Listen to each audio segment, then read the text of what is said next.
ചെന്നൈ കോട്ട പിടിക്കാൻ വിജയ് ഇറങ്ങുമ്പോൾ കണക്കുകൾ പിഴയ്ക്കുകയാണോ? തമിഴ്നാട് രാഷ്ട്രീയം ഇതുവരെ കാണാത്ത ഒരു ടിസ്റ്റിലേക്ക് നീങ്ങുകയാണ്.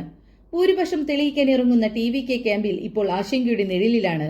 വിജയ് എന്ന രാഷ്ട്രീയക്കാരന്റെ ആദ്യത്തെ വലിയ പരീക്ഷണം ഇതാ തുടങ്ങിക്കഴിഞ്ഞു. ഭരണമുറപ്പിക്കാൻ 118 MLA-മാരുടെ പിന്തുണ വേണം. എന്നാൽ ആ സംഖ്യയിലേക്ക് എത്തുക എന്നത് വിജയെ സംബന്ധിച്ച് അത്ര എളുപ്പമല്ല.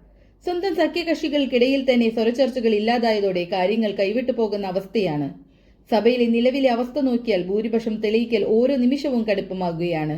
തന്റെ ഒപ്പമുള്ളവർ ഉറച്ചു നിൽക്കുമോ അതോ അവസാന നിമിഷം കാലുമറുമോ? തമിഴ്നാട് ഉറ്റുനോക്കുന്നത് അതാണ്. പ്രതിസന്ധികൾ അവിടെയും തീരുന്നില്ല. സഖ്യത്തിലെ ഒരു പ്രധാന നേതാവിനെ അയോഗ്യനാക്കാനുള്ള നീക്കങ്ങൾ അണിയറയിൽ സജീവമാണ്. ഒരു വോട്ടിന്റെ വ്യത്യാസത്തിൽ ഭരണം വീഴാവുന്ന അവസ്ഥയിൽ ഈ നിയമക്കുരുക്ക് വിജയിക്കും കൂട്ടർക്കും വലിയൊരു തലവേദനയാണ് ഉണ്ടാക്കുന്നത്. ഈ ഒരൊറ്റ നീക്കം കൊണ്ട് ഭരണമാറ്റം എന്ന സ്വപ്നം തകരുമോ എന്നാണ് രാഷ്ട്രീയ നിരീക്ഷകർ ഉറ്റുനോക്കുന്നത്. മറുഭാഗത്ത് സ്റ്റാലിനും സംഘവും വെറുതെ ഇരിക്കുകയല്ല. DMK തന്ത്രങ്ങൾ മെനഞ്ഞു തുടങ്ങി. സ്വന്തം MLA-മാരെ മറ്റുള്ളവർ രാഞ്ചാതിരിക്കാൻ പാർട്ടികളെല്ലാം ഇപ്പോൾ സേഫ് സോണിലേക്ക് മാറുകയാണ്.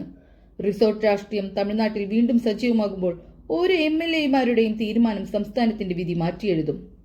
സ്റ്റാലിൻ ഭരണതന്ത്രങ്ങളും എടപ്പാടി പളനിസ്വാമിയുടെ രാഷ്ട്രീയ കരുനീക്കങ്ങളും ഒരേ സമയം നേരിടുക എന്ന വലിയ ദൗത്യമാണ് വിജയ്ക്കിനി മുന്നിലുള്ളത്. ഈ രാഷ്ട്രീയ ചതുരംഗ കളിയിൽ വിജയ് ചെക്ക്മേറ്റ് അടിക്കുമോ അതോ തമിഴ് മണ്ണ് പഴയ കരുത്തർക്കൊപ്പം നിലനിൽക്കുമോ? ചെന്നൈയിൽ പുതിയൊരു ചരിത്രം പിറക്കുന്നത് നമുക്ക് കാത്തിരുന്ന് കാണാം.